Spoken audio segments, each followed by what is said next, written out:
Not quite famous, not quite famous, not quite famous. We're almost there. Not quite famous, We're almost there. not quite famous. But we're not quite famous. All right, you guys, welcome to episode number 11 of the NQF Podcast. Today's episode is awesome. We've got a great interview with a good friend of mine, comedian, writer, filmmaker, all-around nice guy, Grant Lyon. He is a hilarious comedian from the Bay Area originally.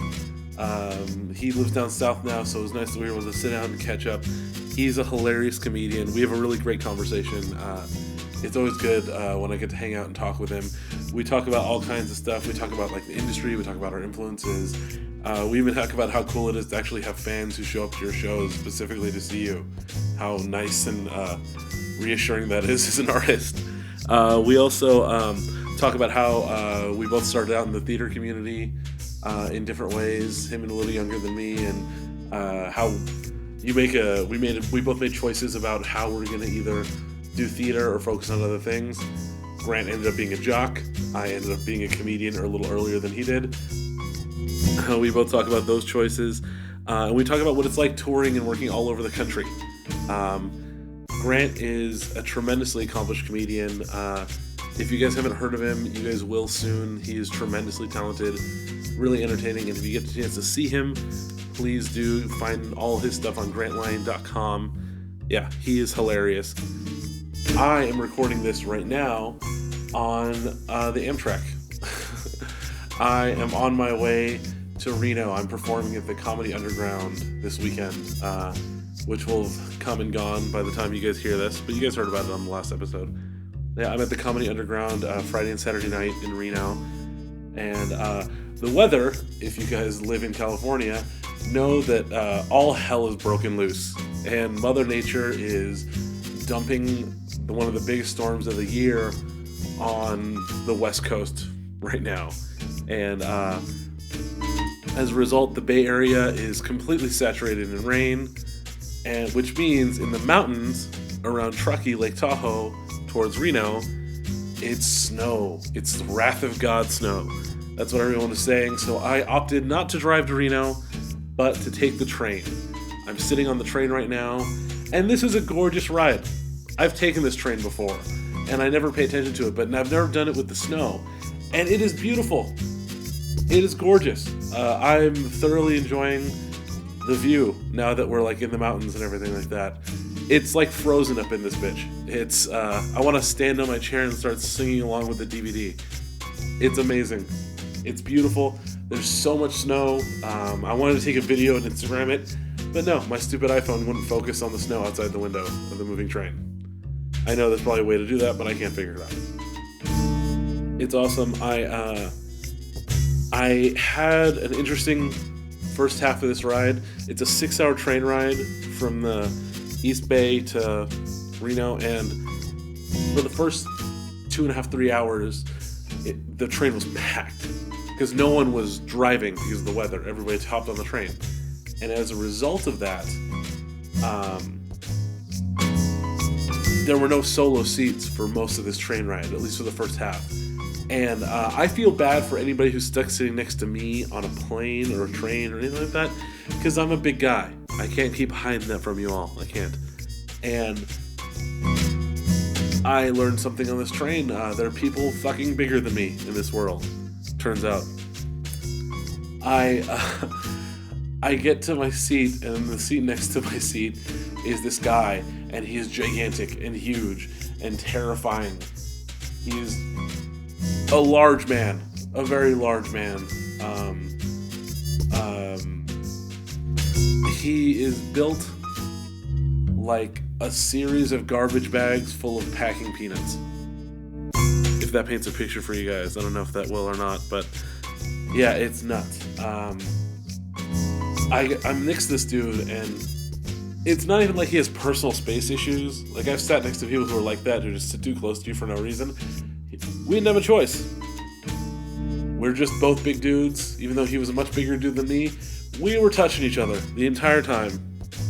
the entire time we were touching each other on this train ride for the first half.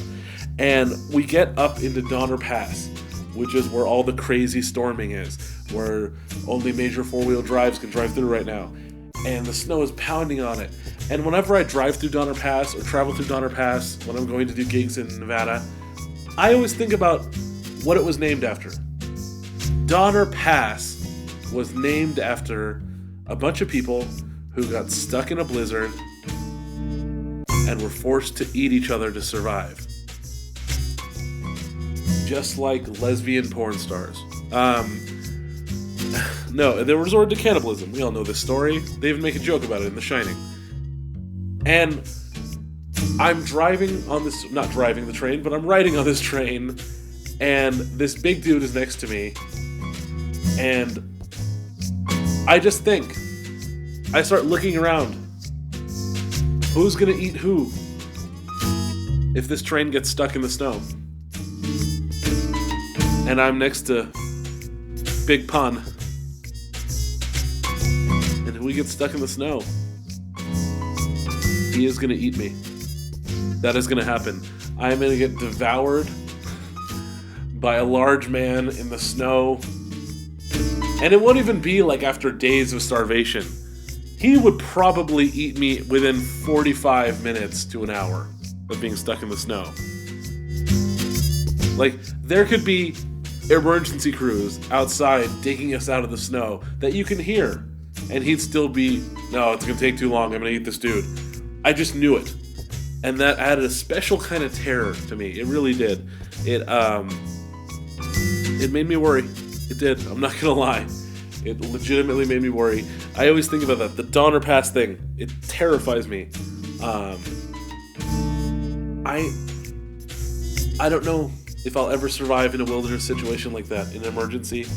I'm a comedian. I've been a comedian since I was 17.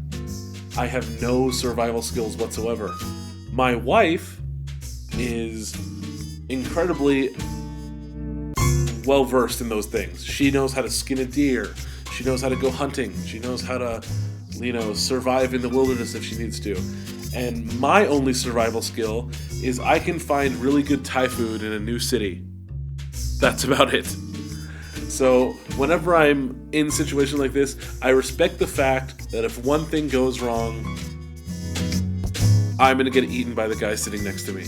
I respect the truth in that. And once you embrace it, it's kind of liberating. It can be. I'm making this sound all more exciting than it was. Really, it's been a really nice train ride so far. I spent a good chunk of it watching The Santa Claus on my iPad, like an adult does. I love that movie. I'm not a big Christmas movie guy, but there's some legitimately well-written humor in that flick. I will fully admit that. Tim Allen at his best. But that's it. I'm on the train. I'm on my way to Reno. I'm going to have some amazing shows this weekend. I am probably not going to play poker. It is also the Santa Crawl in Reno. So as soon as my show ends, I'm going to step outside the comedy club, and I'm going to be surrounded by drunk 20 to 40-somethings dressed up as Santa Claus or sexy Mrs. Clauses or sexy elves or sexy Santas. Yeah, it's going to be insane.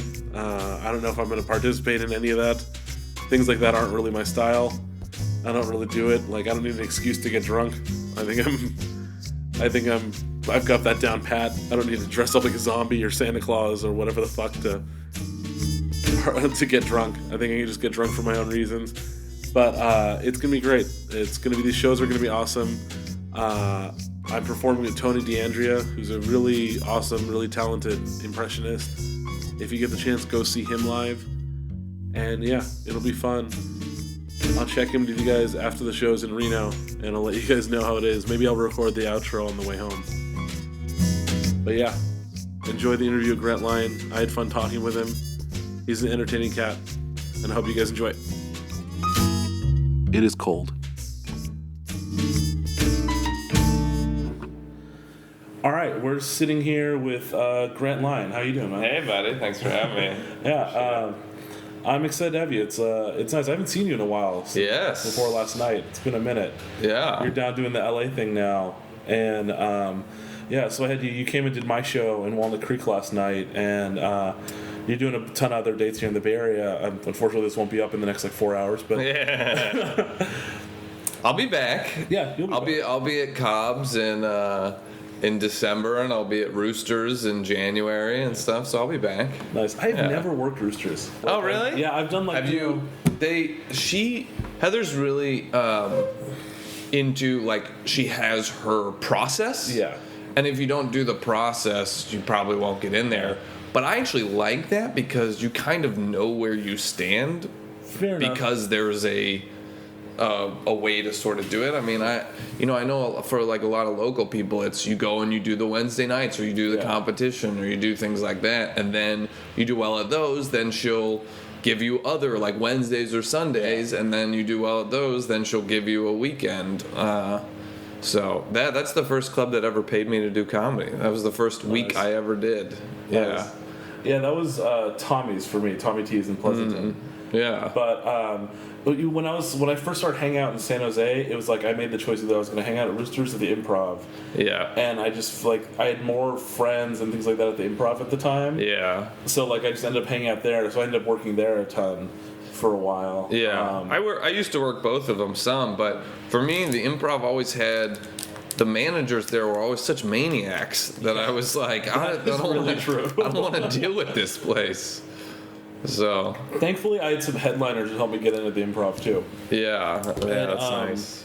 Yeah, that's kind of the theme of my career is that I'm just friends with everybody, and that's the only reason I still work. Yeah, hey, I think that's the way most people work. Yeah. You know what I mean? Like, especially, like, that's what I feel like that's, like, the next step for my career that I really need is I need to go on the road with like a big name headliner, a guy that's like doing theaters and stuff like that, because then you can really sort of draw from some of their audience. That's how a lot of people have really done it, sort of become headliners in their own right. Yeah, I've toured a lot of club work with bigger acts, but I've never done like the theater thing with like a bigger act. That's a kind of the next thing for me too, is that like it's kind of bumped me in the next direction. Like, I know I can headline a show, but not enough venues know I can headline a show. Yeah. Kind of thing. Well, and it's all like a process. I mean, when I moved down from the Bay Area to LA, it was partly because I wasn't headlining many places. I was headlining like Bay Area shows, but I wasn't headlining comedy clubs. And I was like, I feel like I need to get more TV and film and things like that so that I can convince people to headline me. And so I went to LA and really I was like not on the road at all for like the first year and a half because I wasn't willing to go out and feature most places. And then I got NACA National, and I ended up booking like 75 colleges. So I was doing like an hour night in, night out, and then doing all that. Then some clubs that maybe used to feature me were like, okay, we'll headline you this time, and then then that club headlines you, and then some other place asks, have you headlined anywhere? And you can say that club, and then it starts convincing other people too, Yeah, what's nice is I started featuring on the road really early. I was like maybe 3 years in. Yeah, it was about me too, Yeah, and I lucked out. I had a bunch of headliners start throwing me stuff and things like that, because like a big one was I worked with John Panette a ton. He was a big buddy of mine. No pun intended. And what's funny is the first time I worked with him, I was doing a week with him, and I do my set on the first night, and then after the show he comes up to me and he says like, oh, by the way, just so you know that one of those bits you did is like one of mine from like the 80s. And like it had never been recorded, never been like on TV. No way I could have possibly heard it. We're just both big dudes and wrote the same joke, and he thought that was hilarious. Like, that's cool. It just endeared me to him. We ended up working together a ton. I've heard from a lot of people that he was so nice. Oh, I've never heard a bad thing about him. He's the kind of guy, and me and Brendan Lynch actually talked about this because we both worked with him a couple times. He would always give his bonus if he earned a bonus at a club, he would split it between the feature and the Oh, and the MC. wow. Like, it was. I've never seen anybody do that before. Yeah, that's crazy. He also would never. He never turned down a fan, which for a picture. And then one time he had like a sore throat or an infection or something, and he was really not feeling good. So he just did the show and got off, and he wasn't doing any merch or talking to people like that. And he had somebody who had like driven like 2 hours like just to see him and like take a picture with him and stuff. And he came downstairs and still took the picture. He never says no to his fans, and I'm like, that's really that's it was great. really refreshing. Yeah, totally. I don't understand that with some of these like headliners that are like pictures are $5. It's like, man, you have to be full of yourself to charge for a picture. Like, they don't even get anything out of it. They don't have an album that they can play for their friends. They don't have like any of that stuff. Like, I'm lucky if people pay $5 for my CD after a show. Yeah, I know. Me too. Yeah, I have a great story about that with a comic. I'm not gonna say who, but he was really big in the like late '90s. Yeah, and I bet you I could guess who. lot of sound effects. Yeah, I'll leave it at that. And I did a week with him in San Jose.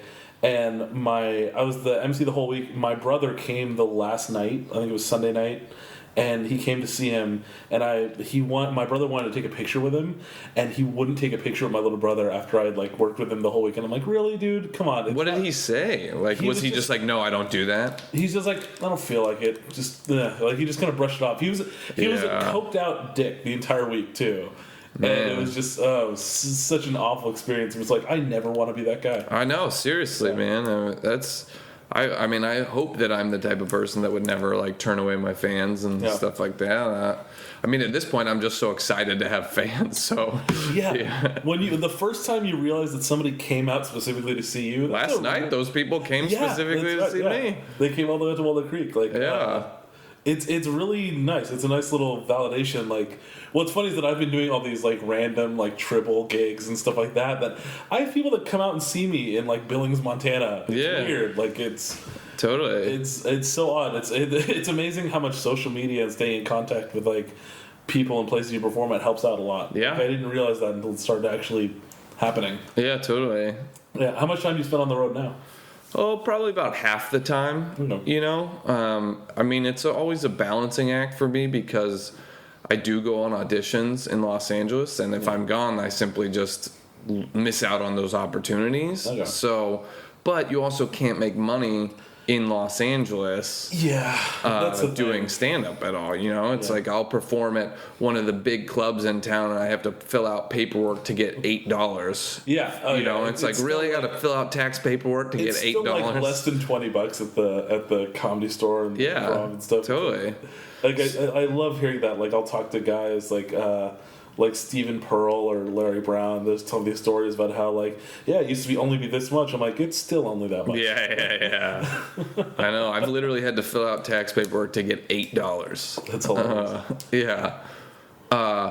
But you know, I mean, it does. I guess the one nice thing for me is that because I'm a pretty good actor that, you know, I can book stuff when I'm in town. Yeah. I never feel like if I'm not on the road, I'm not doing anything. I think some guys feel like, oh, I'm just sitting around in my apartment not doing anything. But for me, I'm like, well, this must means I'm doing other things. Well, that's the thing is that, like, even though me and you haven't hung out in a long time, I still see your name all the time because you're always doing stuff. Oh, thanks, man. Like, you're always incredibly productive, which is one of the things I always respected about you. Oh, I appreciate it.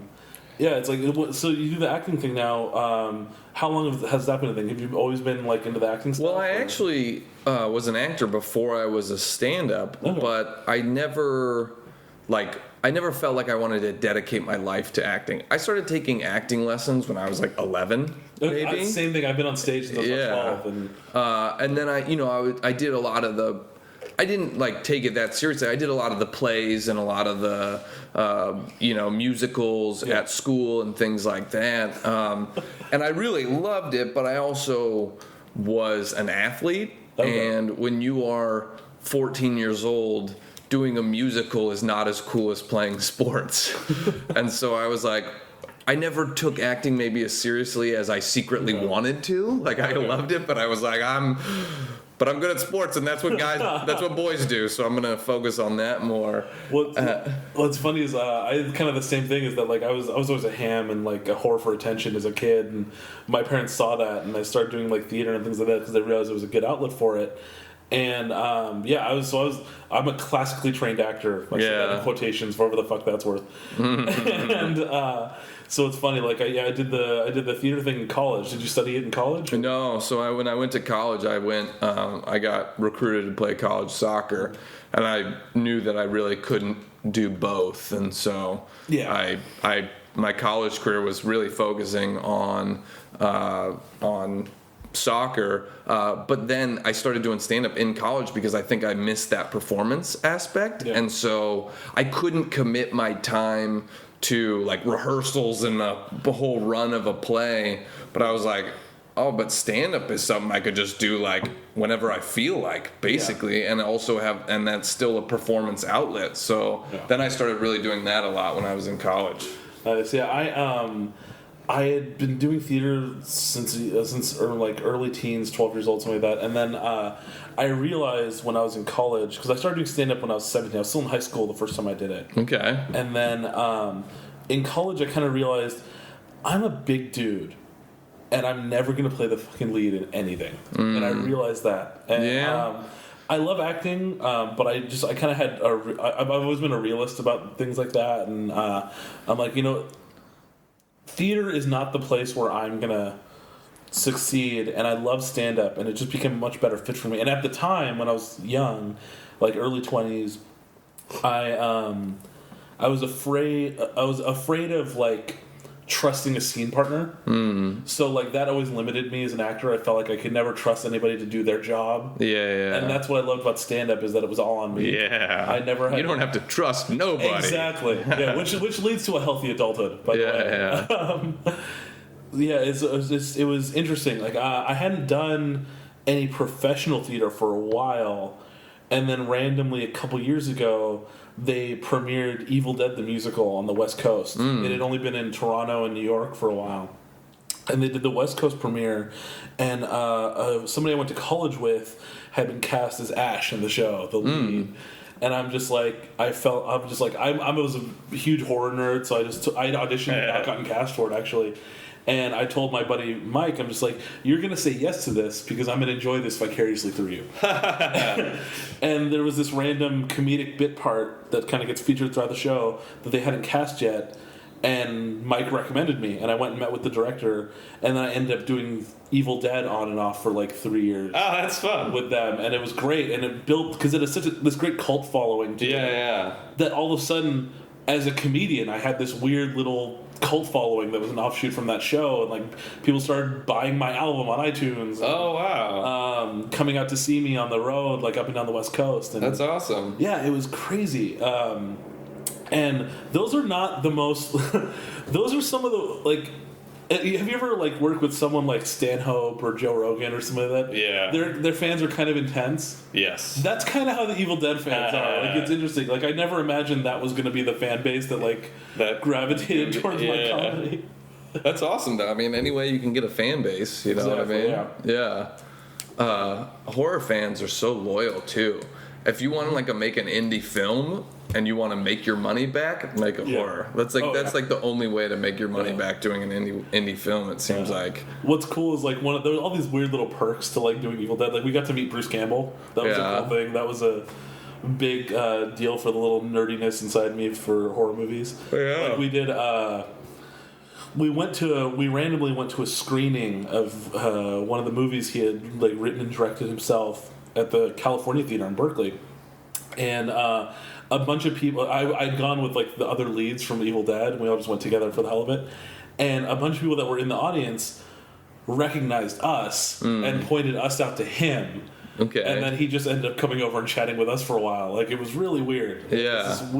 And he told and we were about to remount the show, so he told this room of like 3,000 people to come see our show. That's awesome. It was great. Yeah. Like how long ago was the last like stage production you did? Stage production? High school. I mean, I was in all of the musicals, but I also I like film acting a lot better. Yeah. And I really discovered that in college, like when we started doing some stuff.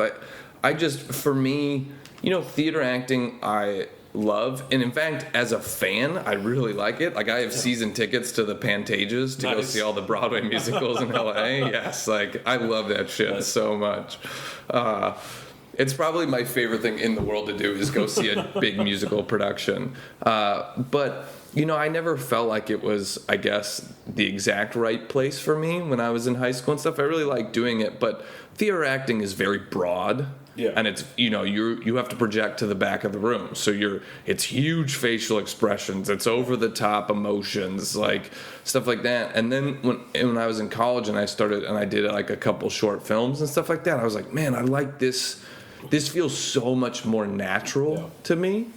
And I think because I had started doing stand-up, I was like, I don't feel like I need the live acclaim that a theater production does. I mean, part of the joy of doing a theater production is having that immediate feedback from an audience. But I was getting that from stand-up crowds, so I didn't need that with my acting. So then I was like, oh, I like this because I can be real and subtle and simple and stuff like that. What's funny is that, because I did a lot of musical theater too, and I'm very proud of my singing voice. I'm like a low baritone, but like I've done the work and I've developed my voice like that. And it was always entertaining to me. Like, I would audition for parts, and they'd really like me vocally, and they think I'm funny and things like that. But they would always try to like find these diplomatic ways to explain that I'm just too fat for the role. Like, it's always, and after a while, you just go like, yeah, I get it, like they're not trying to be mean about it, and like it just always entertained me. And I've experienced that now, auditioning for on-camera stuff too, like doing auditioning for commercials and things like that. Yeah. It always entertains me because like that's like the one word that a casting director is afraid to say is like, like it just cracks me up because like, really, there's like, I can think of at least 6 more offensive things you could probably say to me. Yeah, I know. Even I like feel like there's part of me that like when I get an audition and like the description is like, oh, really? I fit that? Oh, that's a bummer. Like, I got an audition that was like a guy that's slightly balding and a little schlubby, and I was like, oh, man, I don't think of myself like that. That's how you guys thought I was right for that? All right, that sucks. And it's funny. This kind of affects my stand-up too. Is that like, because I'm Hispanic and Middle Eastern, but I don't really overtly look like one or the other. Yeah. So I can never play either type really. And it's the same thing with stand-up, is that like I'm not Middle Eastern enough to get booked on any of those shows. I'm not Hispanic enough to get booked on any of the Latino stuff. So it's like it's really interesting. Because I'm represented for like commercial auditions and things like that, and it's just like they'll still try to get me the ethnic stuff, and then I'll look to my like left and right when I'm in line to read or whatever. I'm just like, oh, I'm not going to get this commercial. Yeah. Like I just have. Who's your agent up here? Well, I was with Stars for a long time, but I'm not anymore. Now I was with Look when I was up here. Yeah. You know what's funny is that I had an agent try to convince me to be a plus size model, like maybe like 5 years ago, and I'm just like, I don't want that to show up in like an E! True Hollywood story one day or something like that. Man, any way you can make money though, Like it feels like that Bobby Hill episode of King of the Hill where he like becomes like a plus size model. Like, I don't want that. Like, I feel like that's going to destroy whatever like sensibilities I have about self esteem. Like, I just didn't see it ending well. All right, I'll do it. I'll do anything. No, that's not true. I won't do anything. I turned down a Walmart commercial because I was like, I can't bring myself to. I hate Walmart. Oh, I worked for that company in college for like. Did you really? I worked at the Sam's Club in Concord, California. Wait, and Sam's Club is owned by Walmart? Yeah, they're owned by Walmart. Oh, I didn't know that. Yeah. I mean, I go to Costco, so it's not that big of a deal. But I'm not going to go to Sam's Club. Yeah. No, I didn't know that. Yeah, no, I was hurting for a job at the time. I was like 19, and I just, like, a friend of mine was like an assistant manager there or something that I was going to college with. I'm like, yeah, hire me, please. Yeah. I'm starving. Was that the worst job you've ever had? No. The worst job I ever had was actually the first job I ever had. And it was, I worked at a kiosk at Sun Valley Mall in Pleasant Hill, California. And the kiosk sold elaborate, expensive CD cases. Not CD players, not blank CDs, not CDs with music on them. Like CD racks with like rhinestones on top. No, not even that. Like just like CD racks that were like overtly complicated for no reason. Like ones that were automated dispensers and stuff like that nobody buys. That like what was the store called? It was, I don't even remember anymore. It was just, CD racks galore. Well, it was a kiosk. It wasn't even a store. Okay, It was, so I had to stand there all day. I was like 17. I'm just like, this is fucking awful. That was the worst job hilarious. I ever had. The worst job I ever had was working for this company doing inspections on homes for insurance. Oof. So basically, I mean, the reason I took it was that I set my own schedule, and so for comedy, it was when I was like, living in the Bay Area, still in like newer at comedy, not making that much money at comedy, but I wanted to be able to like go out of town when I wanted to and things like that. And so I took this job that was so basically I worked for a company who is hired by the insurance company because the insurance company is biased, obviously. So they have to hire a third-party company to do an inspection so that you don't have a stake in the insured or the insurance company.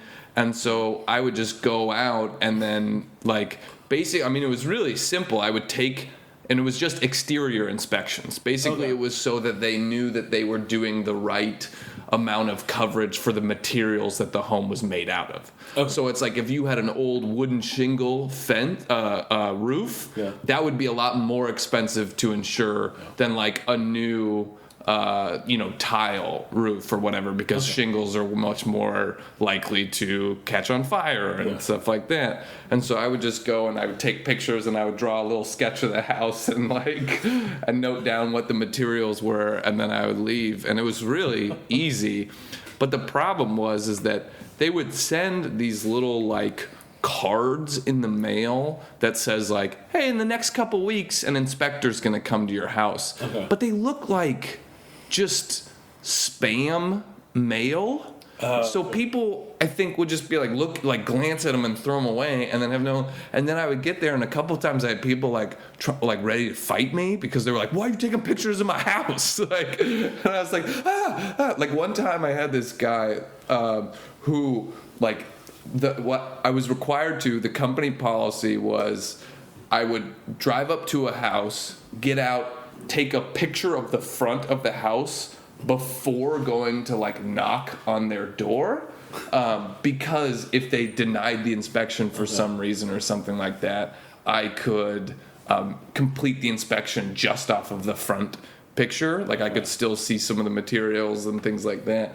And so I took this picture of this guy's house, and this guy, this huge bodybuilder guy with no shirt on and athletic shorts, comes bursting out. He's like, "Why the fuck are you taking pictures of my house?" And I was like, I mean, this guy was huge, and he was like, "What are you doing?" And I was like, "I'm sorry, I'm an insurance inspector, and you got a thing in the mail that I was gonna be here, and please don't hurt me, please don't hurt me, please don't hurt me."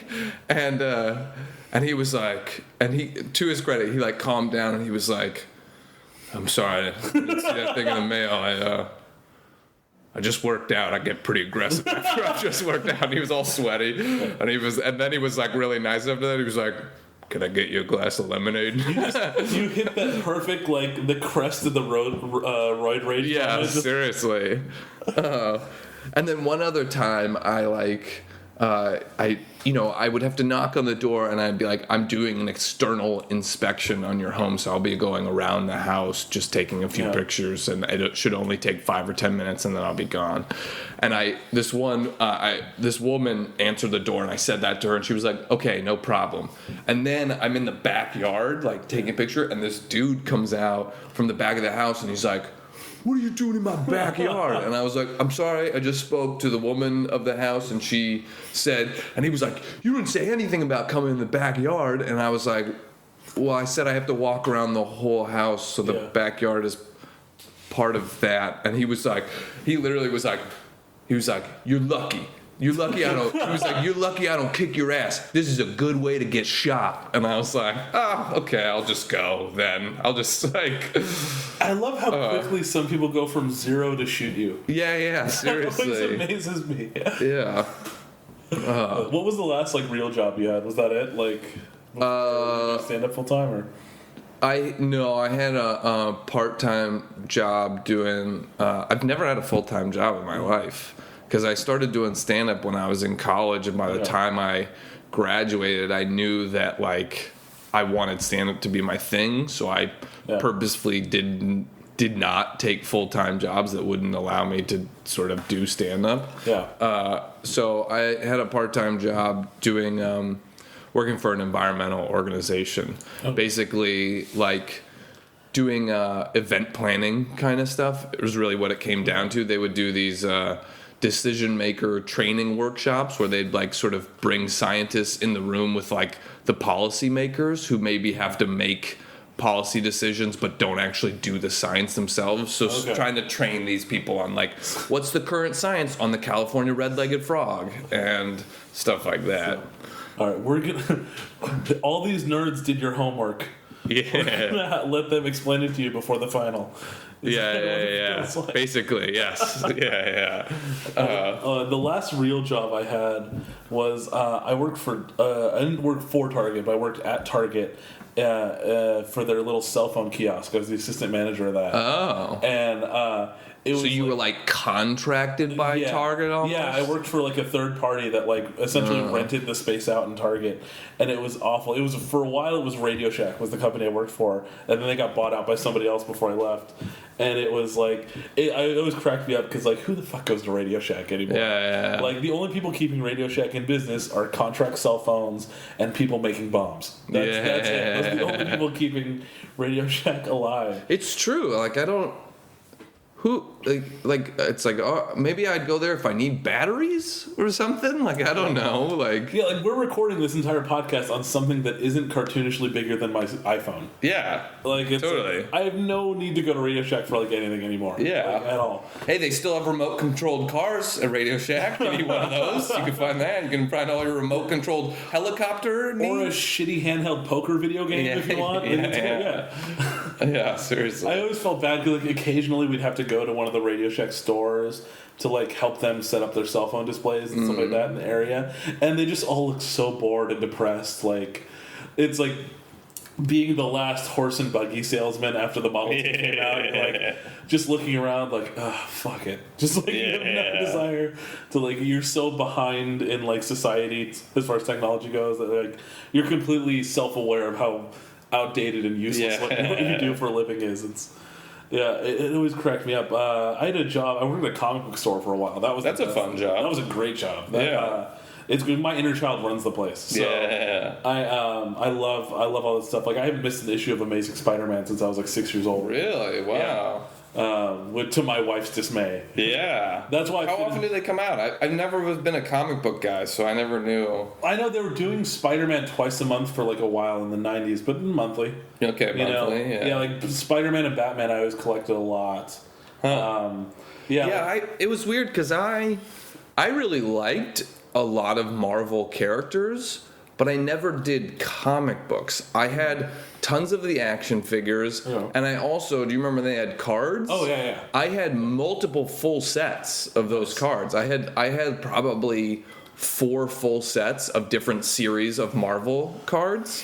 So I would memorize everything on the front and back of them. I knew what their like strength and their agility, and I knew all of their scores for all of that sort of stuff. And but I just never read the comic books. It's like the difference is like it's like if they were football cards, you'd be the guy who memorized all the stats from the card, whereas I'm the guy who watched every game and learned the stats that way. And I'm still kind of the guy with that with football. To be honest, I can't get through most football games. I get bored, but I like look at the box scores on ESPN after every game, and I'm like, okay, who's having a good season? Like who.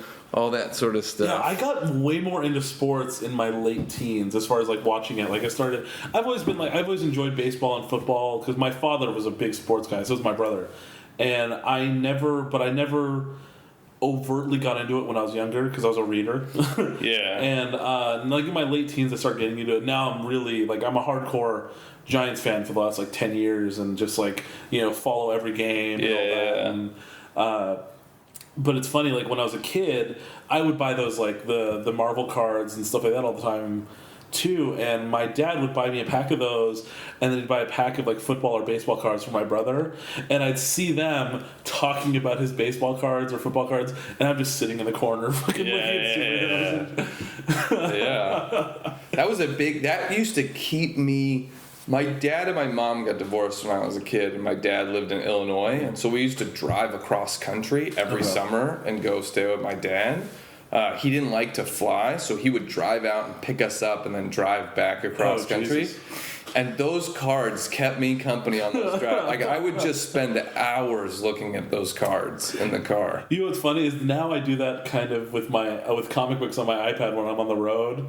If I'm sitting in some like, you know, some little Indian casino in Coos Bay, Oregon, I'm just like, all right, I'm just gonna sit here and read comic books on my iPad. Yeah. You know, the days of just getting drunk and just like being reckless after shows is kind of over now. Yeah, well, especially now that you have a kid. Well, yeah. It's like, it's funny. That's what made me a good. What makes me a good dad is that like me and my 4-year-old have all the same interests. It turns out, which was really convenient. It allows you to have a lot more Batman shit in your life when you have a 4-year-old. Yeah, it's kind of nice. It's yeah. What's funny is like for Halloween's about to happen, and like so my 4-year-old son is going to be Batman.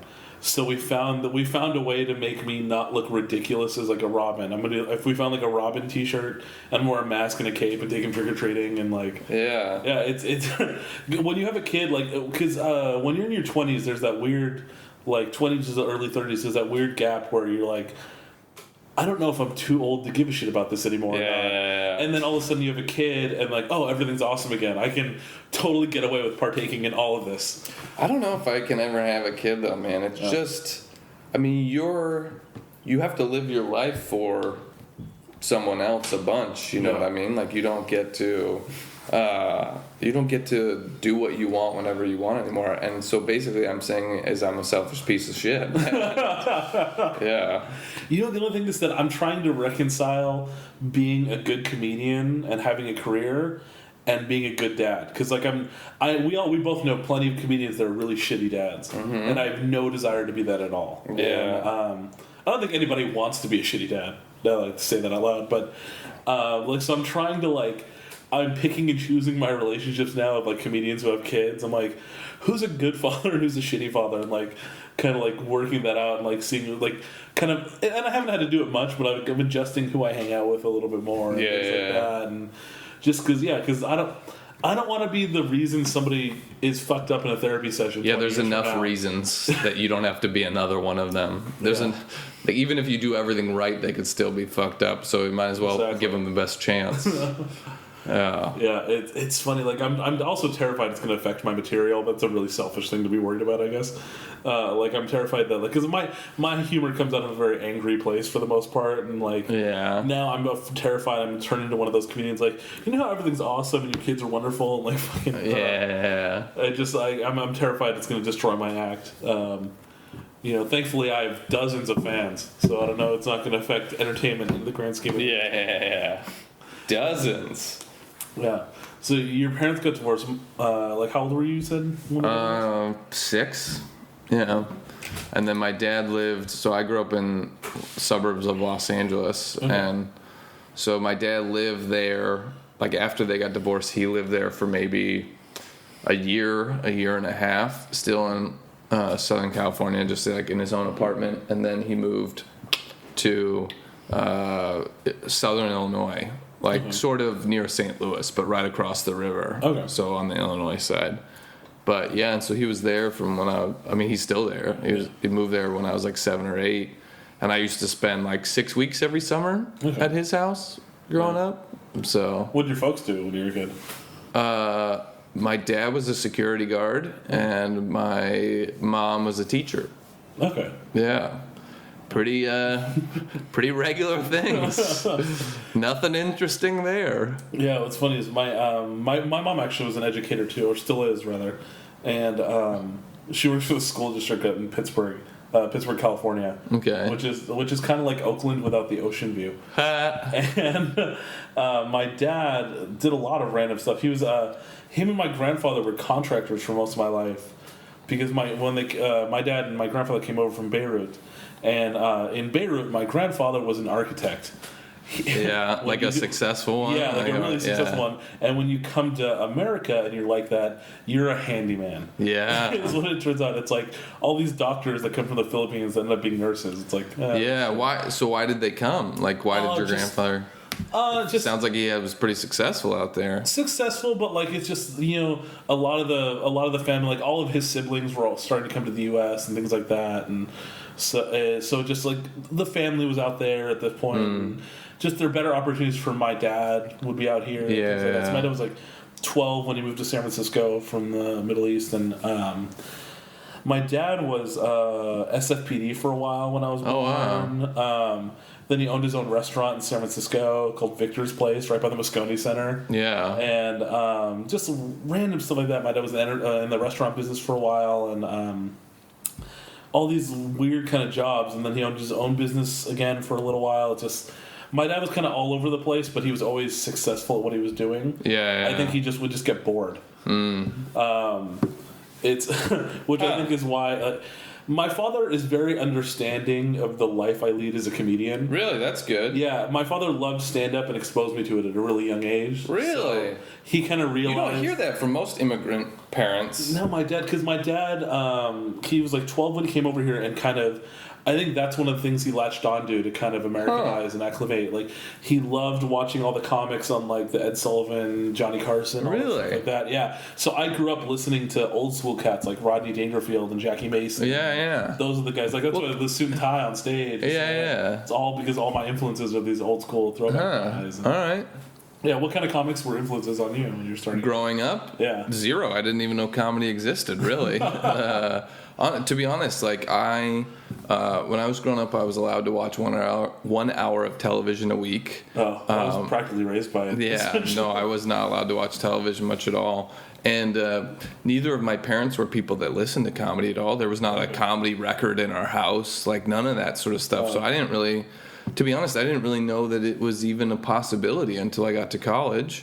One of my half-hour shows, I loved The Simpsons growing up. Yes. Like, that was one of the half-hour shows that I watched. Huge So influence on my humor, yeah, totally. So if anything, I would say that's like the biggest influence on me. I would memorize episodes of The Simpsons. I would do all that sort of stuff, and but I didn't. And I loved being funny, but I was usually funny like by being quick with a quote in an appropriate situation or something like that, like a Monty Python or The Simpsons or something like that. And then when I got into like high school, I started watching Saturday Night Live a bunch, and Saturday Night Live I probably started watching that in like 7th grade. I was allowed. Yeah, I was like maybe like 10 years old when I first started watching, because my dad loved that stuff too. And like also all the British stuff like Benny Hill, Monty Python. My father just... I had this weird, really refined palate for comedy by the time I was like 14. Oh yeah, that's great. It's really odd. Like I think, like when I was like 15, my dad started taking me to see live comedy. Like that's why when I first started working at the Punchline, that was a big deal to my dad. Oh, wow. He used to take me to the Punchline. That's awesome. To visit people or to see people all the time. Yeah. So it's like I remember the first comedy album, or one of the first comedy albums I ever got torn into, was Dana Gould's first album. Oh, really? I love that album. I still do. I should get it. Yeah, it's a great album. I remember. I think the last time we hung out was when you did like a week with him or something. Yeah, man. He's probably if you ask me to say who's your favorite comedian right now, I would say Dana Gould. Oh yeah, hands down. Him and Dangerfield are my two favorite comics. Yeah. And it's funny. I just tore into that album, and I kind of realized, there's this really there's all these really intelligent ways, and like you can be the smartest guy in the room and still be a comedian. You don't have to, there's not all this because all the old school stuff I used to do was really shticky and I also think you can also speak to the top of your intelligence and allow other people to come up there with you. Yeah. I think so often people think they have to go down to some other level. It's like, no, people can come up too. Yeah, you find your audience eventually. Yeah. Like, and what's funny is because I love Dana Gould, and then I love The Simpsons, and then I realized, he was writing for The Simpsons for so long. I didn't realize how much my humor was like connected to each other. Like all the things that I like. Like everybody who I enjoyed listening to, whether it's on TV or stand up, whatever. I realized, it's a lot of the same writers and all this stuff like that. It's really interesting. Totally. So The Simpsons were a big thing for you. It's funny. My new son was born during that Simpsons marathon on FXX. Oh yeah. So like I had fallen asleep on the couch in the living room watching The Simpsons all night, and then I get a phone call at like 5 a.m. from my wife upstairs, like, I'm in labor. You need to get up. You need to wake up. I thought it would be an even better story if you were like, I fell asleep watching The Simpsons and I woke up and there was a baby next to me watching The Simpsons. Oh no! All right. I've told this story at length already on the podcast, but like I delivered my son. Really? Yeah. You guys didn't have time to get to the hospital? Or what? My wife was in labor for less than half an hour. What? Yeah, insane. How is that possible? The first one took barely longer than that. But you don't know what you're doing at all, delivering a baby? No, of course not. I'm a comedian. Did you call a doctor to come to the house? We called paramedics, and the baby came out about 4.5 minutes before they got there.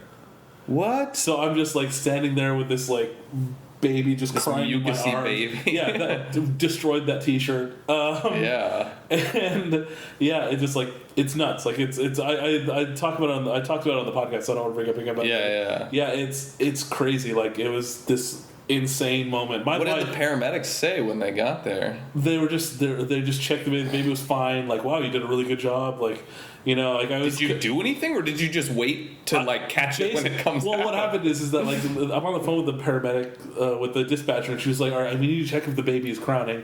So I go down there, I'm like, "Oh, that's a head. This is happening right now." And my wife was like, 3 pushes, it was out, and I just caught it, and like just this game-winning catch. Yeah, in my arms. Football star over here. Exactly, and and I'm just sitting there, and like he's still corded and shit. I'm just like in shock, essentially, until the paramedics get up there. Yeah, my friend who came over because we told to watch the 4-year-old while we went and handled everything, and she lets them in, and they come upstairs. And they're just like, oh, you did a good job. And, like, you get, like, a round of applause from the fucking hospital staff when you get there. That's fun. You still have to pay for the ambulance ride, it turns out. Yeah, seriously. I'm like, really? I fucking did all the work. And, like, her OB was at the hospital. He's like, hey, you did a really good job. I'm like, yeah, I didn't go to fucking medical school or anything either. Yeah. That's nuts. Yeah, it was insane. Did your wife go into labor earlier and just not say anything to you, or no, it really she's quick. Like she did my stepson was really quick apparently too. It was like under an hour. I was talking to my friend like the other day, a couple days ago. She was in labor for 3 days. Oh, 3 days, and that was when her son was born was when it was the full moon, but also on the solstice, so they called it some like specific thing. And she went into and her friend called her and was like, "Wouldn't it be crazy if your son was born like on that full moon?" And Carissa was like, "No, that would not be cool. That's 3 days from now. I'm starting into labor right now." And then sure enough, it took 3 days, and he was actually born on the solstice day. So her friend is a witch. Yes, exactly. Yeah, it's insane the amount of like. This is such a hacky thing to say as a fucking parent, but it's like the amount of like responsibility that goes into it. Like you always hear about how like it changes your life, but holy fuck, does it change your life? Yeah, it's nuts. And like this one, he looks just like me. He has my annoyed scowl, which is very entertaining. And it's like, okay, this is. It really wasn't real to me until like maybe like 6 hours after he was born, and kind of like the shock of everything is settled in. I'm just like, oh wow, I have this baby now that needs me to survive. Yeah, he needs me to survive. It's very odd. Like I can take a dog and give it to a shelter. Yeah. This thing is like. Well, you always have a nunnery where you can you can drop the baby off at a convent. It's funny. Like what's funny is that we were about to move to LA, me and my wife, And then all of a sudden we got pregnant, and we're just like, we got pregnant. She'd fucking kick my ass for saying that. She's like, yeah, we're having a baby. Really? We're having a baby? Yeah. My wife is very funny and very smart and a complete realist. So whenever I say something stupid like that, she calls me on my bullshit. And we were gonna move down there, so now we're trying to figure out like when is appropriate time to move down there, when's the baby going to be old enough. We're trying to decide all that stuff. Because like my wife is ridiculously supportive of my career. Yeah, which is a new thing for me. Most girls I've dated were just waiting for me to get over this phase. Yeah, totally. Yeah. Have you ever encountered that, like any of the shitty girlfriends? Yeah. Like, well, I had a lot of girlfriends break up with me because, basically around the like 6-7 month mark when they would be like, I realize what this is now. And I realize that I can't handle it. Like, which is, for me, it's like I've never been upset about that because I know what we do is hard on other people. And so, when I have a girlfriend now and she's the most supportive I've ever had too. But the girl I was dating before that, when she broke up with me, she was just like, look, I think you're a great person and I really like being with you, but it's too much for me. It's just too much for me. Fair. That's kind of what I was like. I was like, all right, I get it. Like, that sucks, but I'm not going to fight you on that because I'm also not. And I said to her, I was like, well, I mean, would you be happier if I was just like a regular 9-to-5 guy? And she was like, yeah, probably. And I was like, well, that's never going to happen. Yeah. So it's probably best we break up. Yeah, no, my wife is, she really believes in me. I hardly believe in me. Yeah, she believes in you more than you do. She really does. It's entertaining because she kind of like, she likes comedy too, which is nice. I've had to educate a lot of girlfriends about stand-up, and whereas my wife actually was a fan of comedy, she had a specific taste, but like she liked stand-up comedy, had a bunch of comedy albums on her own and things like that. It was nice. I didn't. It kind of just expanded her horizon about this world that we live in. Yeah. And what's funny is that you don't realize how dysfunctional the world we live in is until you settle down with somebody who isn't in a dysfunctional world like this. Like, well, what's funny is that because my wife's an attorney, and she's a really great person, she has a really strong ethical compass and things like that. Mm-hmm. But I've met and encountered and had to deal with so many scummy lawyers that don't have an ethical compass. Yeah. Like everything they say about lawyers, you always think it's hacky or like, there's no way that's true. Oh, it's true. Lawyers are terrible, terrible people. Just trying to make that dollar. Yeah, it's like the amount of like just unethical shit that they do. Like, it's like Game of Thrones. They're fucking always like doing those weird hugs so they don't stab each other in the back.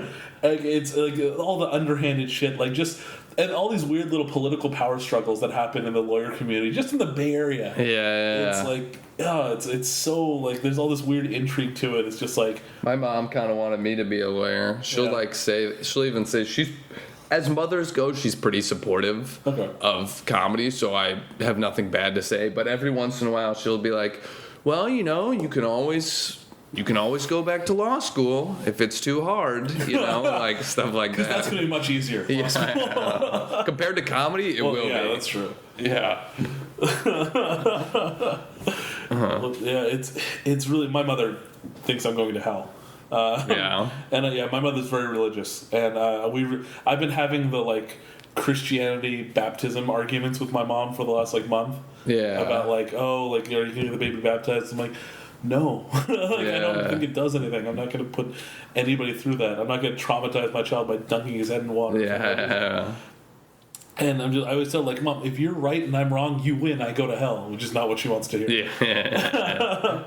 So it's like, did you have any crazy religious people like in your family, or like were your parents religious at all? Yeah, my parents are religious. Yeah. Nobody in my family is like crazy religious. I don't think like they're pretty like I'm not religious at all. And when I told everybody I was like, I'm out. Yeah. Nobody was like, how dare you? Everybody was like, all right, well, that sucks, but if that's what you believe, then go for it. Yeah, see, my mom is constantly, like, trying to convert me back. Oh, really? Yeah. My mom will say things like, well, I'm going to church tomorrow. I don't suppose you want to come. Like, little things like that. That's, like, the tip of the iceberg with my mom. Yeah. My mom is so much, like... Subtlety is not something you learn when you grow up in another country, I guess. Yeah. So my mother's just so in your face about it, and, like... There's no passive aggressiveness in the Middle East? Is that what you're saying? Well, my mom was from Australia. Oh, that's right. So, like, so, like, it's... I don't know if it's like because my mother's been here for like 30 plus years. And she still talks like she's been in America for 3 weeks, which entertains me a great deal. Like she has a big accent. Oh, yeah, really bad accent. And she still talks to me in Spanglish all the time, which always entertains me too. So I have dreams that are like a combination of like 4 languages sometimes. It's really hard.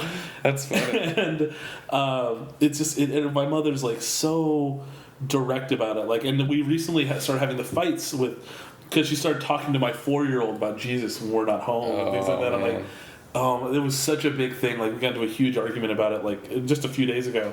And, so is she Catholic? Is that what? No, well, she was. She grew up Roman Catholic, and then she converted to evangelical Protestantism when she married my father. Okay. But she's still just as fanatical about it. And we had this conversation, and I found a way to explain it to the 4-year-old. Is that he's like, "Why are you angry, Grandma?" I'm like, "Well, see, Grandma told you Jesus is real." And Jesus isn't real, so Daddy's angry at Grandma for lying, because you get in trouble when you lie. So now we have this thing, and it's become an inside joke between me and my wife. Is that like, we'll tell him like, because I can show him video of people actually being Batman. I can show him that. Jesus, like, there's not. This is metaphysical idea and all this shit. So also trying to teach indoctrinate a 4-year-old with all that really metaphysical shit is just horrible. Like, it's confusing this kid so thoroughly. And it was so like he'll go around saying he'll like, so Jesus isn't real, but Batman's in my heart. Yes, Batman's in my heart. That's funny. Yeah, so it's become this. We had like it took me so long to like get his mentality to switch on it, because like, why would Grandma tell me something that's wrong? Why would she tell me something that's not true? I'm like, well, because Grandma's crazy, and eventually we're gonna put Grandma in a home. Those threats get less and less funny and become more and more real the older you get. They're like, I'm gonna put you in a home one day. It's crazy because I just butt my heads with my mother about stuff like that all the time. Because like, who said this? I think it was Patton who said this. He goes like, when you have kids and your parents meet your new children, it's not just about them meeting their new grandchildren. It's about them justifying how they raised you. And that's completely fucking true. My mother's constantly trying to convince me of the way she raised me was the right thing to do, and I'm like, I'm a fat comedian. Really? You want to fight on this one? Exactly. Do you still get along with your folks? It sounds like. Yeah, they're both good people and stuff. I mean, that's sometimes I feel like I don't have a claim to be a comedian because I grew up in a loving household. Like I don't. So skinny and handsome, What the hell are you doing? I was the fat kid that got made fun of. That's how you make a comedian, as far as I'm concerned. But that's what I mean. It's like I don't have this like, I don't have this sort of built-in thing that a lot of comedians have, just with like being raised in a crazy situation or being like having, to use humor to not get your ass kicked all the time. I didn't have any of that stuff. I just like being funny. Well, what I like about your act is that you hit upon a really universal thing that I've noticed with people just in general is you're not satisfied with what you have, but not in like a selfish way. Like it's you complain about things that are legitimate things to complain about, and you do it in a smart way. Like Thanks. One of my favorite bits, and it's kind of where you're actually kind of parodying that idea, is the boat bit that you did last night. I love that bit because you talk about how like, I'm not going to hang out with people who don't have boats if I have a boat. It's a great bit, and it kind of just like beautifully encapsulates that idea where I'm not satisfied with what I have, and the simple fact that I'm not satisfied is why I'm going to complain about the situation I'm in. And you do it in a way that isn't like one of my best friends, Miles Webber. I've had him on the podcast before. He talks about how he used to be fat, and it drives me insane because he's one of my best friends, and like he does this part of his act, and I'm just always like, really, you're handsome, good looking, and you're complaining about how you used to be fat. Why are we friends? It's like I always, every time we hang out together, I have that moment. I'm like, why do I hang out? You're like, wow, I really wish I could talk about that too. No, but your act is great. I've always loved it. You're doing all the multimedia stuff too. I do a lot of videos and all that sort of stuff. It's just try to get your name out there more and more all the time. I still love the Podfather shorts that we did. Those were a lot of fun. Like, so it was me, you, Sal Kalani, and God, there was a ton of us. Like Emily Heller was in it. OJ Patterson. There's a lot of people. Yeah, those are fun. We did. I remember we did one of them at that random house out in like Brentwood or something. Yep, that was what was it? Angelo. Who was a comedian for a while and doesn't do it anymore. But that's right, because he used to do a podcast in South Carolina. I remember we were there, and it was like the middle of July, and it's like 105 degrees, and I'm in the black suit, just sweating. Yep. I'm just like, why did I sign up for this? Like one of those moments, like, oh, because it's funny. That's why I did it. And that is the only thing that dictates anything I do. Yep. Is whether or not it's funny. Yep. Well, thanks, man. No, this was a lot of fun. Yeah, thanks for having me. I'm glad we were able to catch up and stuff like that. But yeah, so where are you at? Like on Twitter, website, all that stuff? Grant Lyon 1 on Twitter because some other jerk took my name first. So yeah, Grant Lyon, the number 1, and spelled Lyon, and then my website is grantlyon.com, and yep, you can sort of find me across everything just on my name. Yeah. Cool. Sweet. Easy. All right, thanks for coming on. Thanks, buddy. Oh man, that was Grant Lyon, you guys. Huh? Isn't he just the nicest guy ever? I think so. I think he's the nicest guy. I think he's one of the nicest comedians I've ever met. Yeah, we had a great conversation. We had a lot of fun. I am on the trade ride home from Reno. Had a lot of great shows. Much love, much thanks to everyone who came out. The crowds were awesome. Me and Tony DeAndrea had a lot of fun together. It was great hanging out with him. I got to pick his brain about Dangerfield stories and things like that. We even sat down and recorded one of these together, so you tell me all these stories about hanging out with Dangerfield in Vegas and in Reno and all these crazy places. And yeah, it was a lot of fun. The crowds were amazing. I cannot stress that enough. Comedy Underground in Reno, I love you. I love you so much. I cannot wait to come back, which will probably be early next year, probably around February or so. I think I'll be back there. Yeah, but it was great. Super fun shows. Please make sure you guys check out Grant at grantlyon.com or at grantlyon1 on the Twitters. As always, the music was done by the one and only Rob, the John Williams of podcasting, Dillinger. And you can find him at Rob Dillinger on Twitter. You can also find all his stuff at robdillinger.com. And, like you guys heard last week on the podcast, you guys can download his new album, Songs for My Friends, Volume 1. Yes, that's Volume 1, which means it's going to be multiple volumes. So you want to make sure you get the first one, even though he doesn't have a song about me on there. But such is life.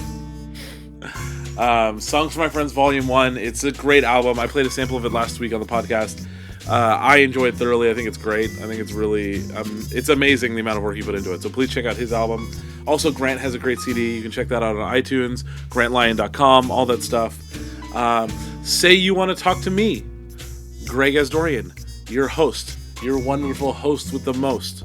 I almost said ghost with the most. I was reading an article about Beetlejuice today. That almost came out weird.